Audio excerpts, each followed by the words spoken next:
वकील साहब बताइए कि यहाँ पर माननीय न्यायालय में क्रैशर बस्ती बड़ा बस्ती जिसको 2020 में तोड़ने के पर आमदा थे और उसमें माननीय न्यायालय ने उनको बेघर होने से भी बचाया और कल टीआई में राष्ट्रीय लोक अदालत में मामला रखा गया।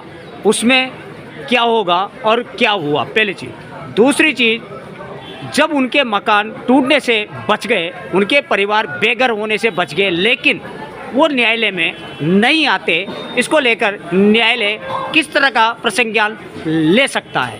देखिए, ये एक बहुत बड़ा मामला था और सन 2020 में जब ये पीड़ित परिवार न्यायालय में अपने मकानों को और अपनी जगह को रुकवाने के लिए आए, तब इनकी स्थिति वास्तव में देखने लायक थी। इनको वन विभाग, पुलिस थाना और अन्य प्रशासनिक अधिकारियों द्वारा बेघर उस समय किया जा रहा था। इन सब की तरफ से उन परिस्थितियों को देखते हुए एक सिविल शूट और एक टीआई, सामान्य न्यायालय सिविल न्यायाधीश उत्तर कोटा में इन सबकी ओर से एक प्रतिनिधि के तौर पर जगदीश प्रसाद नायक द्वारा दावा और टीआई पेश किया गया। वो दावा और टीआई चलता रहा और जब अधिकारियों को वो उन नोटिसों की तामील हुई तो इन्होंने मौके पर उन लोगों को बेदखल करने से रोक दिया। यानी कि वो जो 18,000 परिवारों की बस्तियां थी वो यथावत वहीं की वहीं कायम रह गई। लेकिन दुर्भाग्य की बात यह है कि मामला चलता रहा।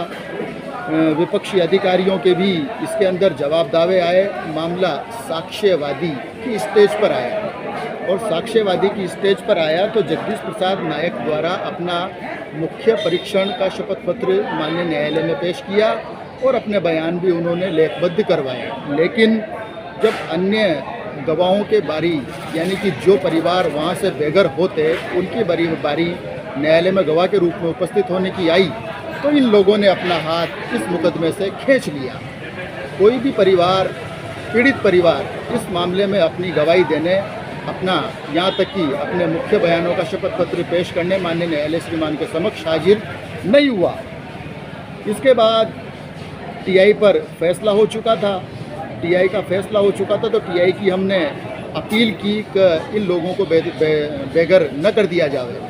वो अपील डीजे साहब से अंतरित होकर के एडीजे क्रम 5 कोटा में सुनवाई के लिए चली गई। वहाँ पर भी अधिकारी उपस्थित हुए और इनके अधिवक्ता उपस्थित हुए। लेकिन अभी हाल ही में उस टीआई के साथ एक हम स्थगन का आदेश का प्रार्थना पत्र था, तो वो स्थगन का आदेश का जो प्रार्थना पत्र था उस पर माननीय न्यायालय ने हमारे से निवेदन किया कि इसको तो आप कम से कम वापस ले लें, आपकी हम मूल टीआई की अपील को ही सुन लेंगे। तो उस स्थगन आदेश को हमने माननीय न्यायालय का सम्मान किया और जगदीश जी नायक भी उस दिन उपस्थित थे और मैं भी उपस्थित था। बाकायदा हमने नोट प्रेस किया उसको और दिनांक 22/12/2024 की राष्ट्रीय लोक अदालत के अंदर उसको निस्तारित किया गया। सवाल ये नहीं है, सवाल ये है कि जिन पक्षकारों के लिए जगदीश प्रसाद नायक द्वारा मामला न्यायालय में रखा गया, वो पक्षकार जो पीड़ित थे सन 2020 में, उनकी स्थितियाँ बड़ी देखने लायक थी। कुछ परिवार तो ऐसे थे जो भामाशाह मंडी में वो जो नीचे अनाज के दाने होते हैं ना, उनको बीन करके उनसे अपना काम चलाते थे।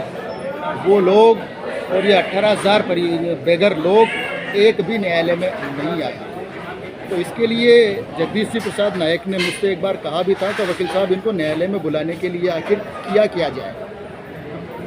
तो इनके दिमाग में एक चीज़ आ रही है, या तो ये इस मामले को वापस ले लें या फिर जिन लोगों ने इनके साथ विश्वास दे करके ये मामला लगाया, ये उनके खिलाफ विश्वासघात का मुकदमा करें।